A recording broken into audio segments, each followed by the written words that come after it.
Hey everybody, JC here from Toy News International, and today I'm doing another one of my San Diego countdown videos where we go over some news tidbits and just talk about the coming week. There's going to be a lot going on, so I just want to make sure you guys are aware. So I've mentioned this before, but be sure you bookmark the websites toynewseye.com, marvelousnews.com, tformers.com, and jediinsider.com. That's where all the news will be going. Things will kick off this coming Wednesday. We're just 2 days away from Comic-Con launching, and with preview night, so it'll be, if you're on the East Coast, it's going to be more like Wednesday night, and if you're on the West Coast, then it's going to be Wednesday afternoon. But things will be kicking off on Wednesday. We'll be going to first be taking a look at the DC Collectible stuff. They're holding an event for the press where they're going to show off their new products, so hopefully they'll have a number of new figures for 2018.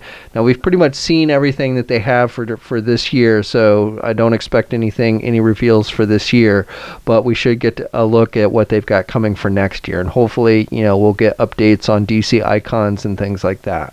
And then preview night will start, and that's where some companies will have a few new things out, like Hasbro and such, and then other companies will have pretty much all their products that they're going to be showing off this week out on preview night. So definitely you want to be sure to tune in for that. And then starting on Thursday's kind of like Transformers. That's where Hasbro's Transformer panel will be, and they'll have IDW will have a Transformer panel and stuff like that. And Hasbro will also be having an event in the morning for the press, so there'll be some reveals for Star Wars and Marvel Legends then. And then Friday is kind of the Star Wars day. That's where the Hasbro Star Wars panel is, and there'll be some other Star Wars related panels for like Sideshow and things like that, Hot Toys and Gentle Giant and things like that. WWE, there's a Mattel WWE panel. That's the only panel that I believe Mattel is having this year. However, they should hopefully have some new stuff for DC Multiverse in their booth. So again, that'll likely be revealed on Wednesday night. And then other companies that we can expect to see new stuff from: Mezco, NECA Toys, Bluefin Distributor will be there, and that's where we'll see things like Tamashii Nations and Storm Collectibles with their new lines and things like that. Kotobukiya will have a booth there. Square Enix will have a booth. So lots and lots of things that I'm expecting to see in the next few days. And again, things will kick off in just 2 days, starting on Wednesday afternoon / Wednesday night. Now, this past weekend, there was actually another convention that took place, which you may not have been aware of, the Disney Expo D23, and this is where Disney shows off things for their upcoming movies and product lines and stuff. So we got some reveals on the Marvel front there. Not much in the way of toys. We did actually get one reveal for Marvel Legends, which I'll get into in just a moment, but we also got some reveals on just the movie front for Avengers Infinity War. There was actually a trailer that they showed folks. I haven't seen it, and it wasn't put out online, so I know there's some descriptions floating around of it, but I'm not going to spend a whole lot of talking about that. But beyond that, they also had some new statues for Avengers Infinity War on display at their booth. Now, these are life-size statues. These aren't something you purchase or anything. But they had a new statue for Thanos, and so we got to look at basically what Thanos is going to look like in the upcoming movie. And this is definitely a dressed down version of Thanos. You know, he's not wearing all the armor like we saw in Guardians of the Galaxy and stuff. Now, I'm sure he'll probably have that armor on at some point. We also got a good look at the Infinity Gauntlet. Josh Brolin, who plays Thanos, was actually on hand, and you can see that, you know, he was actually holding up the Infinity Gauntlet in the Marvel booth, and you can see the thing is huge. So definitely that was cool to see. And then also we got to look at Thanos' henchmen, which are called the Black Order, or the Children of Thanos. These guys have been in the comics. They appeared a couple years ago. I think first appeared in Avengers number 8. And so if you're not familiar with them, again, these are essentially, even though they're called the Children of Thanos, they're not actually related to Thanos, but they are his henchmen and right-hand people. So we got to look at the first one we got to look at was the Master Strategist Corvus.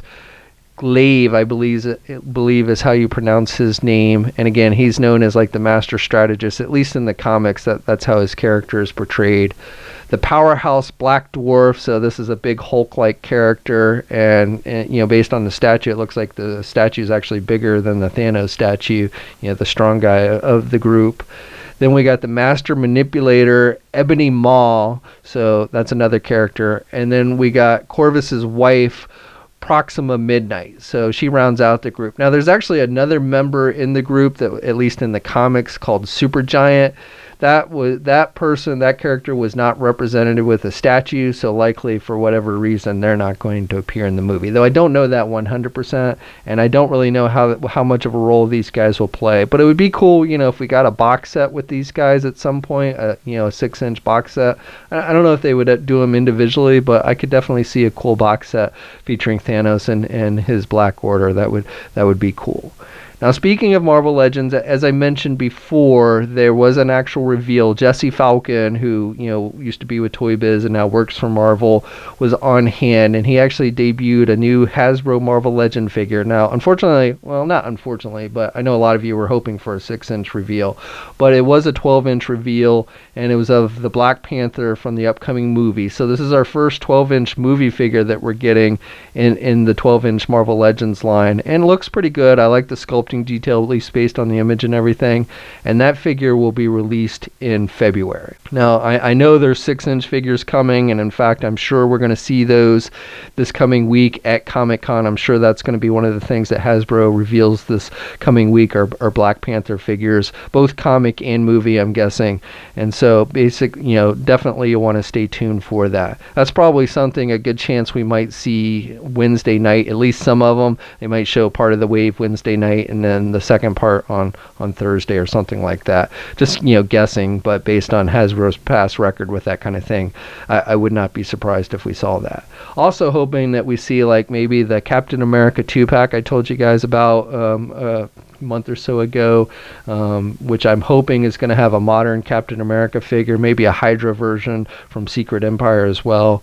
So I'm hoping we get to see that, and then we'll probably see the new wave of Spider-Man figures, which I talked about last week, the one with Mysterio and everything. That'll probably be on hand as well, and I'm sure a few other surprises that Hasbro has. And one thing I'm a little disappointed of is I was kind of hoping that maybe Hasbro was going to reveal another Comic-Con exclusive for the Star Wars line. Generally, we get for an exclusive based on the upcoming movie. So they started it with Force Awakens, where we had the Force Awakens Stormtrooper figure. And then last year for Rogue One, we had the Jyn Erso figure. So I was kind of hoping we would get one for The Last Jedi, a Comic-Con exclusive, kind of our first Last Jedi figure. And I was thinking maybe it would even be like Luke Skywalker, since we never did get a 6-inch version of Luke for Force Awakens. I know one is coming, but I was kind of hoping maybe it would be a Comic-Con exclusive. But unfortunately, at least, I guess they could announce it at the very last minute, but we're really kind of out of time, so I don't really see that happening. Also, another change with Hasbro is they didn't release a Comic-Con version of their big Transformer like Trypticon like we'd seen in the past with Fortress Maximus and Metroplex. So that was a little surprising as well. Other things I wanted to talk about, NECA today, they revealed a new figure for their 7-inch Aliens line. So this is kind of a cool tribute to director James Cameron. He directed the second Aliens movie, and the figure is of James Cameron, and he's wearing the Marine gear that you saw the characters wear in the second Aliens movie. So he's got a lot of accessories and everything. And so if you're a fan of James Cameron and kind of like tribute figures like that, then that's one you'll definitely want to check out. Now this figure is going to be released in November, and it's going to cost $25, and it's said to be it's going to be sold on the NECA store website, which you can actually go there now and I think order it, and then it's also should be available at Toys R Us. I don't think it's going to be available anywhere else. I don't know that 100%, but I believe they just said the NECA store and Toys R Us. Other news, Diamond Select Toys made an announcement today. They announced that they're going to be doing Pacific Rim Uprising figures and products. So we knew Tomasi Nations was doing figures based on the upcoming movie, but now domestically we know Diamond Select Toys is going to be doing that. NECA had done figures for the first movie but then gave up or lost the license, and so now it looks like Diamond Select is taking over. So they're going to be doing mini mates and vine mates and statues, but they're also going to be doing 7-inch select figures as well. So hopefully we'll get a look at some of those this coming weekend at Comic-Con. Other announcements, Hot Toys teased that they're going to be doing a 1/6 scale Grand Moff Tarkin figure for their Star Wars line. They also announced that they're going to be doing a 1/6 scale Guardians of the Galaxy Volume 2 Yondu figure. So if you're a fan of Yondu, you'll probably be excited for that. And then also they're going to be doing figures for the upcoming sci-fi movie Valerian. That's a new sci-fi movie coming out, and they're going to be doing figures of that. So they released teaser images for those, and we should be seeing more of those figures at Comic-Con this coming weekend. And then finally, for announcements, Storm Collectibles made a few announcements. They're expanding their video game line. They've previously been doing 1/12 scale figures for both Mortal Kombat and Street Fighter V, and now they're expanding that to the Tekken 7 video game from Namco and King of Fighters from SNK. So more fighting video game fighter characters that you can add to your library to go up against your Street Fighter and Mortal Kombat. They haven't released any images or told us what figures they're doing first or what have you, but I expect more details will be coming again this coming weekend at Comic-Con. So that's it for today. I'm going to wrap it up. I'll try and get another video tomorrow, and then we'll be kicking things off on Wednesday. I actually plan, while I'm traveling to Comic-Con, I'm going to be heading out to San Diego early Wednesday morning. I mean early, like I'll be getting up at like 4 in the morning to head to the airport, and then I plan on uploading my video of the new Bandai America Dragon Ball Dragon Star figures, the 6.5 inch Dragon Star figures. So I'm going to be doing a review of the first wave of those, which I plan on basically having upload and go live on Wednesday while I'm actually traveling to Comic-Con. And then again that evening, that's when everything will really kick off. We might see some reveals. A lot of times companies will release press images of product, like DC Collectibles is known for that, Hasbro maybe even a little bit. So we might see a few reveals maybe tomorrow or early Wednesday with like press images and stuff, and then again we will see more, definitely a lot more, Wednesday afternoon/evening and then throughout the week. So be sure to check into the sites, check into YouTube. Please subscribe to the channel if you haven't already. I'd really appreciate it. Like this video. Let me know what you think. What are you looking forward to seeing this week? And as always, until next time, I will catch you later.